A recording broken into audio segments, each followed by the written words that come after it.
Hi, everyone. This is Mitch Ashley. And I'm Alan Schimmel.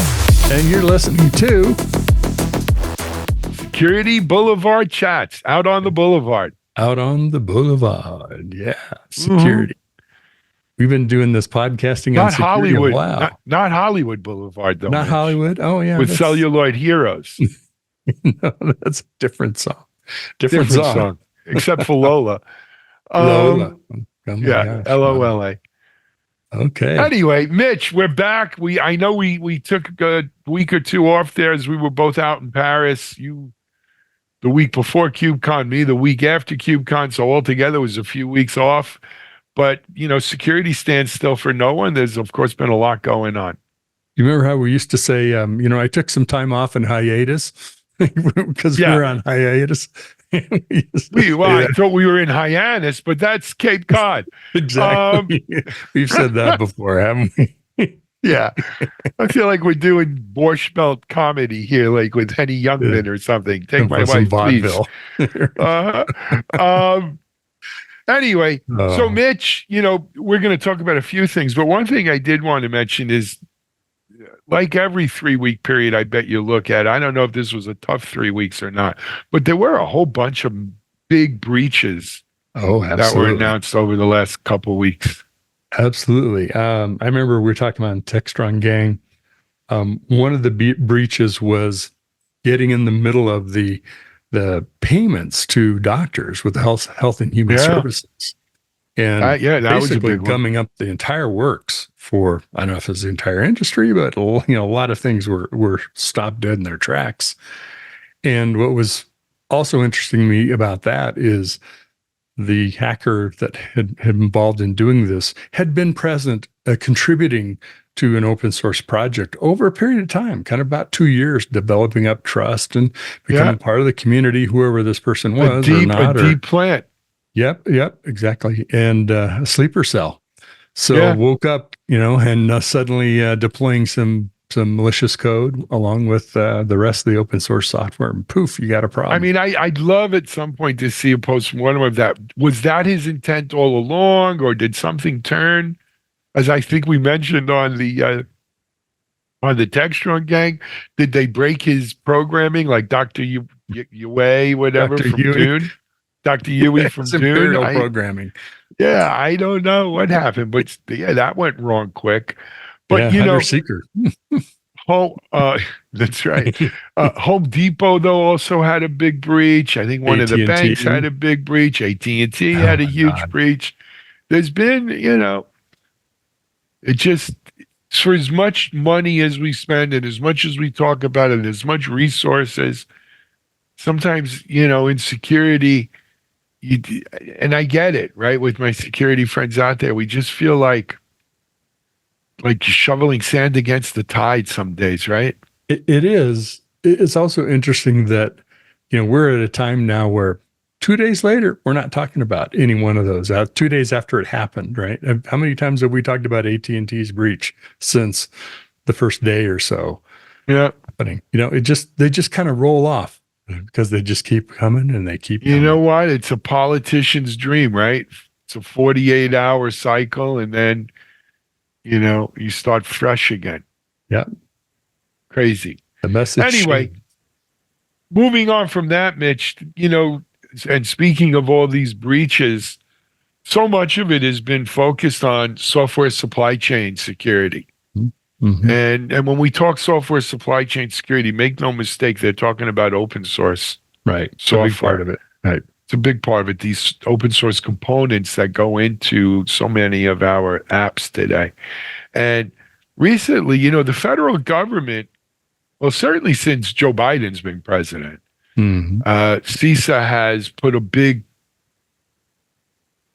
magnifying lens on the open source security, and not always with a favorable kind of review, if you will, right? Mm-hmm. But recently, the folks at CISA came out with some new guidance and some new instructions on open source. This is an article, Federal Support for Open Source Security and Security Boulevard there, right? And they're announcing a new initiative, Mitch. I know you know a bit about it. Why don't you kind of fill us in? Yeah, they held, I think it was a 2-day invite-only summit where they brought leaders from open source community as well as federal folks to talk about what can we do to, how can we put things in place to help us create a more secure environment for open source software development, which in and of itself is a recognition of we're not getting rid of open source. It may be one of the ways, I mean, open source is an issue because it's so widely used in some cases that if it does get compromised, a lot of things do, right? We have several instances of that recently, but it's just a recognition of we need to do something to help lift up the security of open source teams. So they got together. I think they had people from the Rust Foundation. They were also talking too, by the way, Python. They're also talking about some of the, not just repositories, but also build tools that were part of where you pull down libraries. They call them different things in different environments was a big part of it because that's how some of these things get distributed and the importance of SBOMs and, kind of see where this takes off. But they also talked about tabletop exercises and why that's important. So if you're on an open source project, that's just as important to do it there as it would be in your own application development. So it seemed like a pretty healthy conversation. Would have been interesting to listen in on it. I would enjoy that. Well, yeah, and I'm sure more details of it will be coming out as well. But you know what? Frankly, look, the cooperation of the federal, especially the good folks at CISA, with the community has, I think, really accelerated. Mm-hmm. And, we see this in the OpenSSF, the Open Source Security Foundation, part of Linux Foundation, working a lot on the SBOM, software supply chain security issues. We also are seeing it in the EU too. It's not just CISA. I will tell you, it may even be more advanced over in Europe. Mm-hmm. I had a chance at KubeCon to sit down with Brian Fox, who of course is the CTO and one of the co-founders at Sonatype. Mm-hmm. But beyond that, Brian is very, very involved in the open source security. Yeah. And he's testified at some of these things. And I believe he was at that CISA meetup, as well as talking to a lot of the EU folks. I had a chance to sit down with Brian in KubeCon in Paris. Mm-hmm. and talk a little bit about the role government plays here in helping us make open source more secure, helping us with the SBOMs, helping us with our software supply chain security. And there was a time where I'd say, keep the government out of our hair with this. That was when I had hair. But I'm from the government. I'm here to help. I'm here to help, right? But I think increasingly we're seeing the government as a necessary partner in this equation. They have the ability to make things happen. They don't necessarily favor the big guy over the little guy or the little guy over the big guy. They're kind of a, equalizer there. And I think between the U.S. government and what they're doing with CISA and some of the other U.S. Offices, as well as what's going on in the EU, who seem to have a greater will to get something done than we do. I'm hoping we'll make a dent. We'll make a difference in making open source more secure. They're not there to pick winners and losers, right? Like you have in a competitive environment. There are certain things that government can do better and do well when it comes to bringing parties together, trying to work on solutions. It doesn't always happen. It doesn't always work out. But I think in terms of security and maybe to some degree software, we'll see hopefully open source software becomes another great example whereby bringing contributors together from all factions of who both develop and use open source, we have a better, more secure approach to it. Kind of inform and support projects to do secure development, create the most secure software they can. Agreed. Now we're going to play your interview. Are we going to? Yeah, if you know really what, good. I think there's a good time. Here's our Brian Fox interview at KubeCon on government and open source software. Hello, everyone. We're back here live in Paris on the show floor of a buzzing KubeCon. As I said earlier, they're expecting about 13,000 people this year. This will be the largest KubeCon ever. And just looking around the floor, you guys are shooting out. I don't know what people can see because some of it's blurred, but it's a very busy floor. I'm joined here by my friend Brian Fox. If you don't know Brian, CTO at Sonatype, co-founder? Yeah. Co-founder, Right. CTO at Sonatype. I've been interviewing Brian for a long time, For a 10 minute. years, Yeah. maybe more. Yeah. But beyond his role at Sonatype, Brian's probably one of the most influential, community-involved folks, especially on the security side of things, right?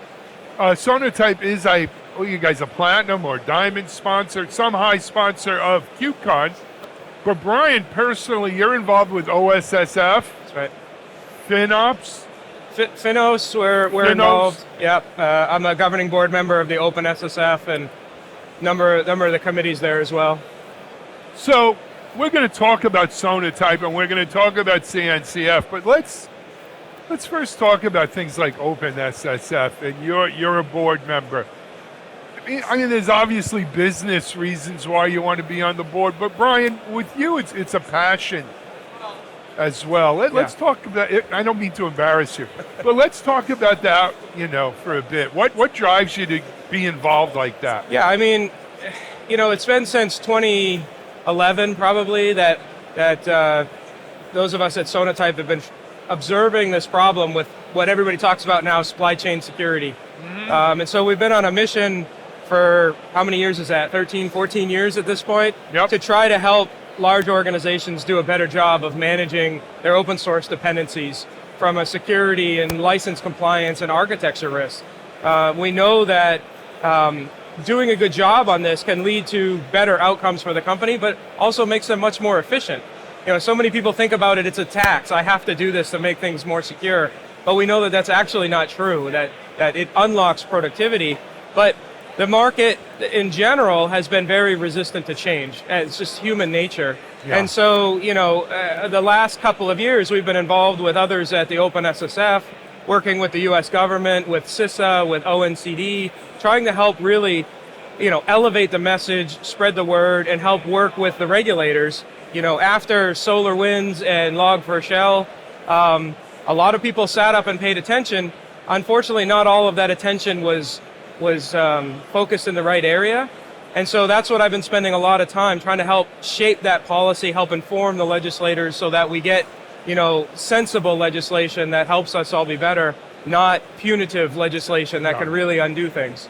Well, I remember speaking to you, I guess it was last year. We're here in Paris. And so we shouldn't focus on maybe just U.S. regulatory challenges. But the EU generally is a step or two ahead. They have more of a will, if you will, to do something, but they don't necessarily. And it's not the EU. I think it's all politicians, and I'm here. I'm from the government, and I'm here to help, kind of thing. Yeah. They don't really understand the issues, right? They have good intentions. But the road to hell is lined with good intentions. With good intentions, right. Yes. It's true that the legislators in the EU have moved quickly with the Cyber Resiliency Act, the Product Liability Directives, the AI Act. All of that, I think, generally is good. Many of us spent the last year, 2023, trying to help shape and frankly undo a little bit of what the CRA was focused on, because it was focused on potentially punishing the open source maintainers, holding them liable for things that were out of their control. And that just comes down from the misunderstanding of the policymakers. Like from moving the industry forward, trying to hold vendors accountable, I think they were spot on. Right. The problem was you have no leverage over open source maintainers. Outside of your jurisdiction, you can't hold them responsible in the same way. And the danger was potentially that open source could opt out of Europe. It sounds crazy, but people were saying it. People were asking us, for example, at Maven Central, the repo that we run, could you potentially stop our stuff from being downloaded inside of the EU? So it was a very serious thing that I think the policymakers didn't understand at first, and it took a lot of effort to kind of course correct that. So we're within the OpenSSF. We have, we're building further relationships with those folks in Brussels this year to try to help educate that. On the US side, ONCD and CISA have been very involved in the community. We've had many summits. In fact, I was just at one 2 weeks ago with CISA where they convened all of the package repository folks together and many of the other leaders in prominent foundations, Apache, Eclipse, OpenSSF, to talk about the problem, the sustainable funding challenge that we all face, right? So I think on the US side, they're doing a great job of getting informed. Actual regulatory action is slow at the moment. On the EU, it's almost the opposite. And so we need to kind of smooth those things out, and I think we'll be in a good shape. Excellent. Good stuff. Good. Got a briefing right here from Ryan. Brian, if you don't mind, let's pivot over now to Sonatype specifically. As you mentioned, Sonatype has been the maintainers of Maven Central for as long as I think there's been a Maven Central, right? And as such, you've been at the forefront of, you want to call it DevSecOps, you want to call it now software supply chain security, of this whole movement. What's new? Is there new, right? Because I think part of the issue is you keep fighting that same battle. You keep fighting on the same battlefield. Yeah. But there's new. So I think the new thing this year, and it's not new to me really, but it's new to the rest of the market-ish, is the whole push for SBOMs, right? So SBOMs, it was a means to an end for us 11 years ago when we were trying to help organizations. Most of them didn't know what was in their software. Unfortunately, many of them still don't and are struggling with it. On the US side, they've been pushing the SBOM, software bill of materials, if you don't know. It's required for many government sales. The FDA won't even begin to look at approval of a new device without an SBOM as of October, I think, right? So there's a lot of talk pushing that.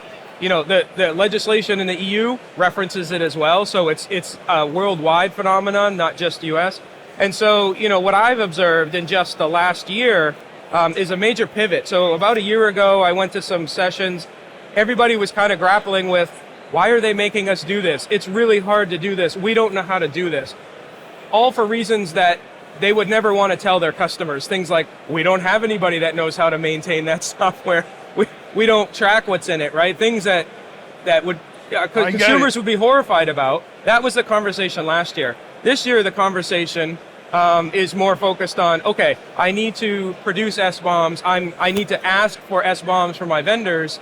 So they've moved from sort of that denial, anger into acceptance. But I think people are still struggling with, okay, now I have all these SBOMs, what am I supposed to do with it, right? And so that's why yesterday we launched the Sonatype SBOM Manager, which is a version of our platform that is focused on people that are procuring software in organizations from many different vendors, and also trying to have a clearinghouse to be able to provide their SBOMs, both from their first-party software, but also from their third-party stack, downstream to their customers as well, right? So there's a number of new workflows and use cases that are coming into play.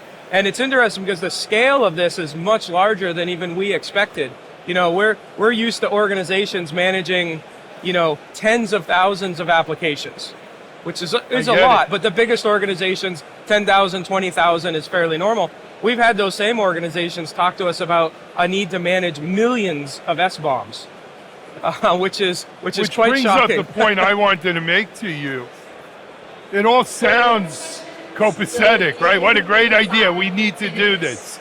I just want to let this go. I'm not sure if this gets picked up in our mics, but that's loud. But sometimes the devil's in the details, and what I saw, this is coming out of RSA last year. It'll be interesting to see what I see at RSA this year, is sort of a Tower of Babel of SBOMs, right? So compatibility of SBOM formats.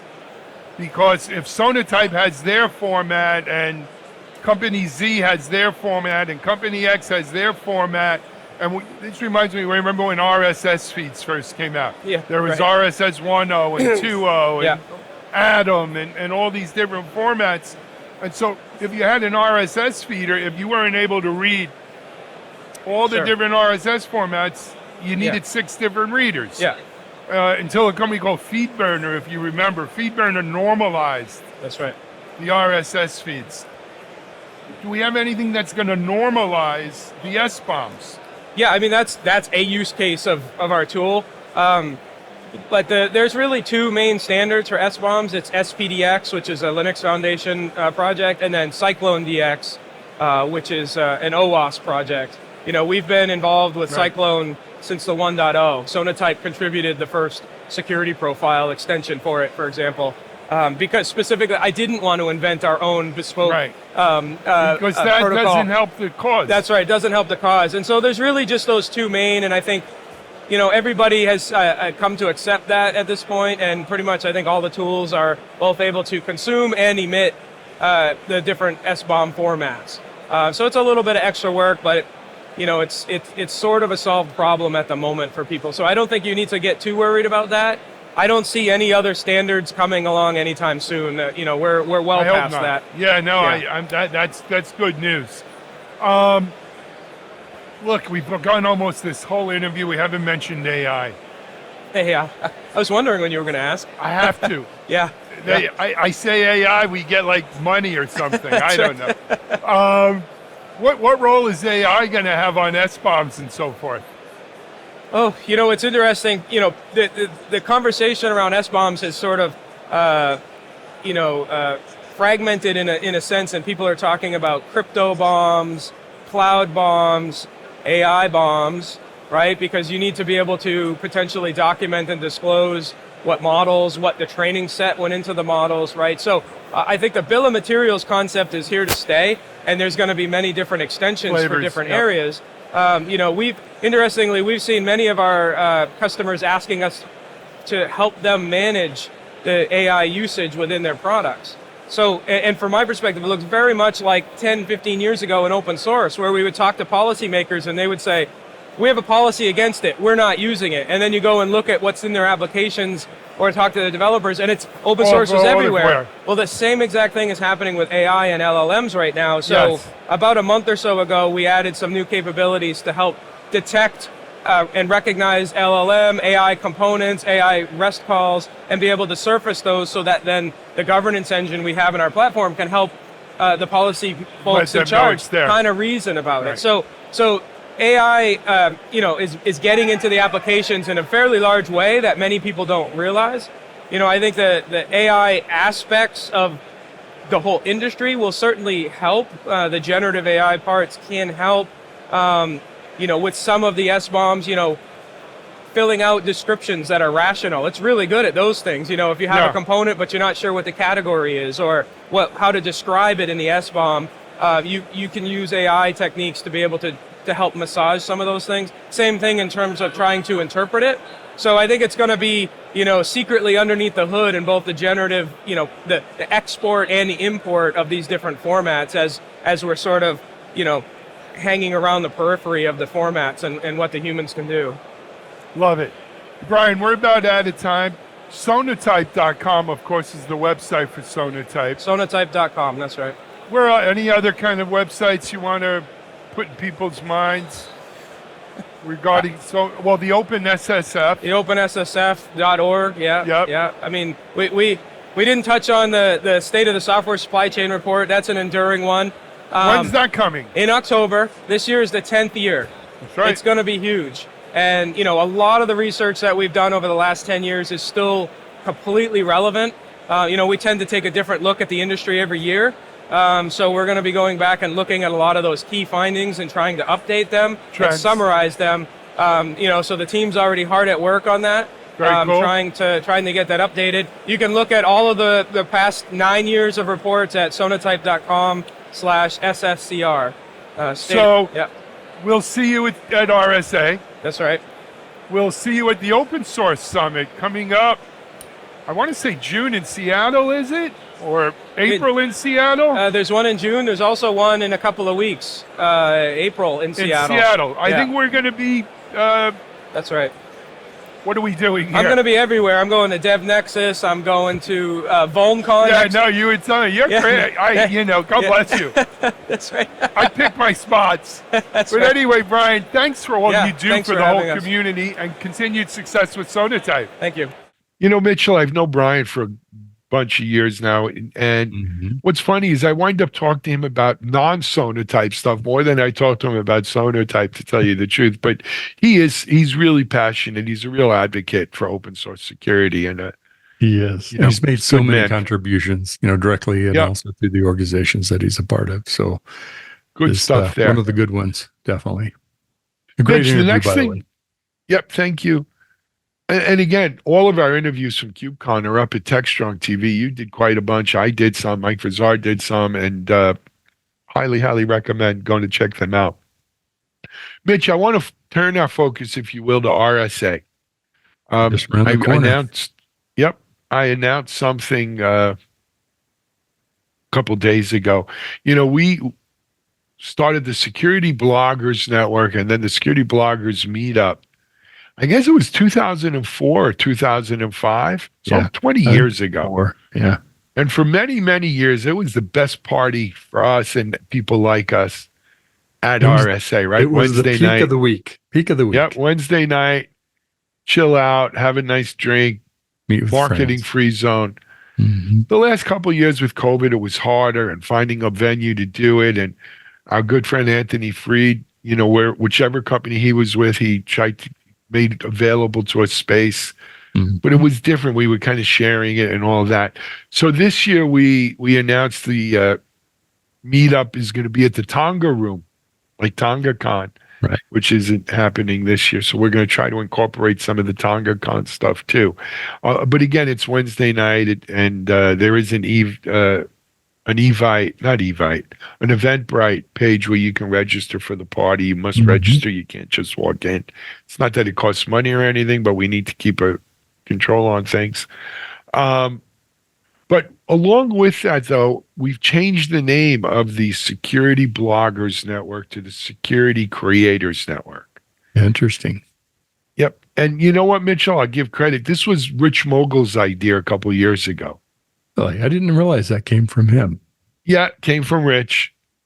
What was interesting is we saw people don't blog like they did in 2003 and 4 and 5. Right. It's also become more corporate and a lot of other things too. It's not the Security Bloggers Network is 350 plus blogs. A lot of them are corporate.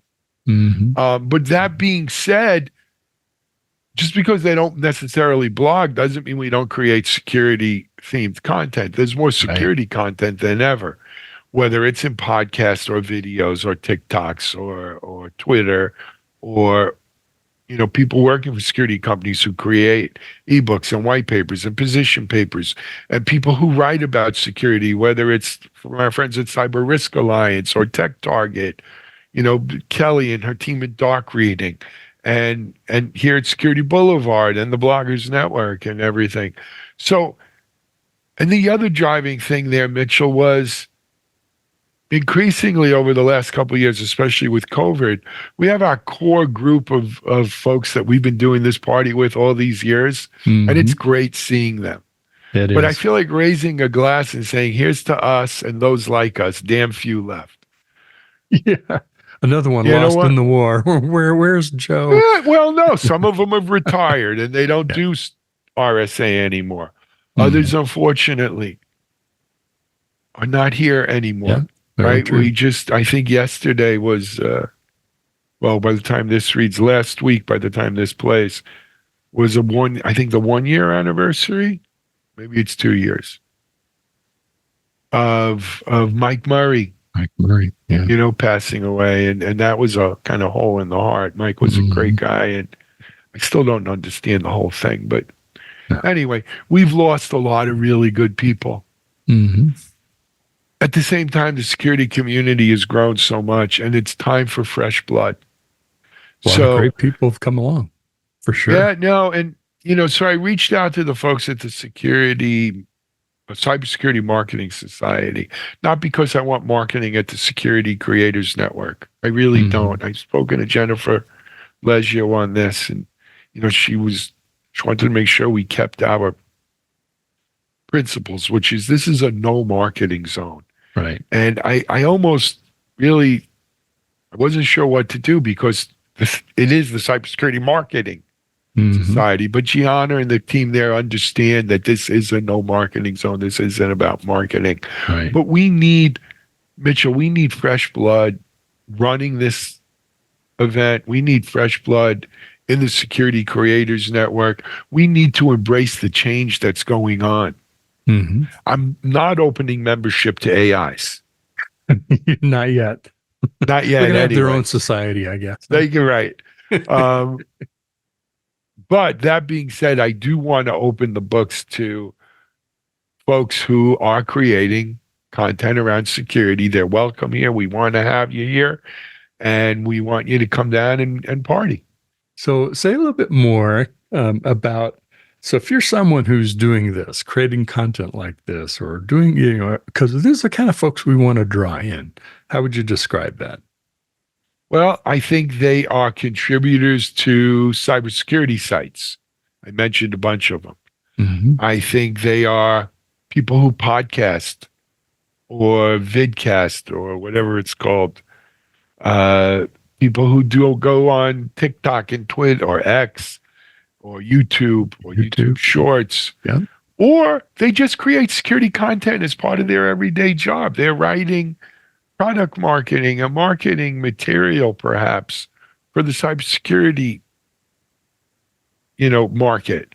If you create security content or security themed content, you're welcome. Thinking about giving presentations at conferences, right? You're pulling together speakers content. At conferences, for Speakers. sure, for sure.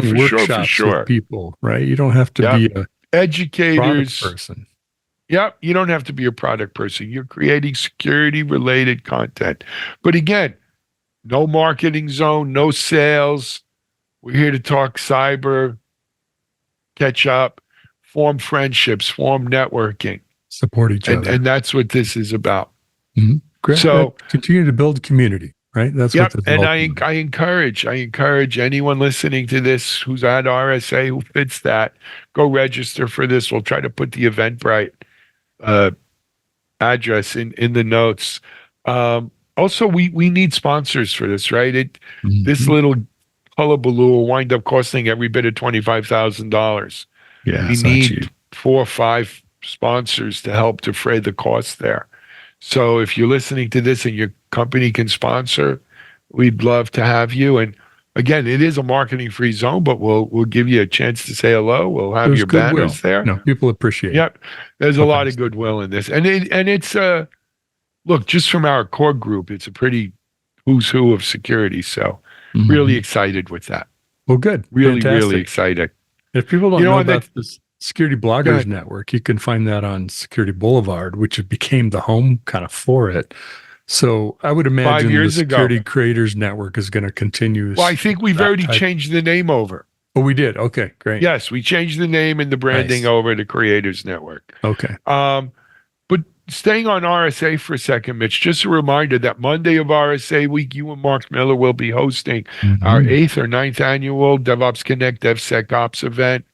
As I mentioned earlier, David Brin will be keynoting it, but we have an all-star lineup of speakers there, and you're doing a panel with some leadership. AI and DevOps and DevSecOps. We have people, we have security leaders from Google, OpenAI, Microsoft, Anthropic. We have Anthropic. Exactly. We have DeepMinds, which is, I guess, part of Google, and a bunch more. You can go check it out on the RSA site, or I think if you go to TechStrong Events, we probably have a lead-in page for it there as well. And not just big guy. There's a lot of innovators that are speaking there. So I think folks will get a lot out of it. By the way, we'll also be doing, we'll be live at Broadcast Alley all week, streaming live interviews there. You can check us out. Come by and say hello. I'm excited for RSA this year, Mitch. Moscone West. Yeah, it's, Yep. I kind of get the feeling last year was a lot better as things were coming back. Oh, I've kind yeah, of it feeling was this is going to 40,000. be the baby we're back kind of at RSA. Well, I spoke to Cecilia, who Marinier, who runs the sandbox programs, the innovation programs, and she wouldn't commit to a number, but she said they're very, very happy with registrations at this point. I'm not going to say that So- if it isn't up there. Yeah, we'll see Doing how well. it goes. Anyway, there's a long Security Boulevard today, Mitch, with the Good interview and everything, but I think it was a good one.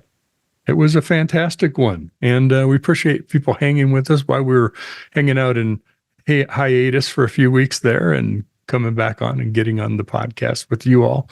So we appreciate you listening. Be sure and check out our other TechStrong podcasts that we have. We have everything from AI and DevOps and a number of great topics. So you can go to techstrongpodcast.com and tell your friends about Security Boulevard. A lot of folks have listened to us over the years, and we appreciate everybody hanging with us and being a part of this conversation. So with that, shall we wrap it up? Wrap it up, Mitch. This has been Mitch Ashley, And Alan Schimmel. and you've been listening to Another Security Chat on the Boulevard, Security Boulevard Chats. There we go. Take care, everybody.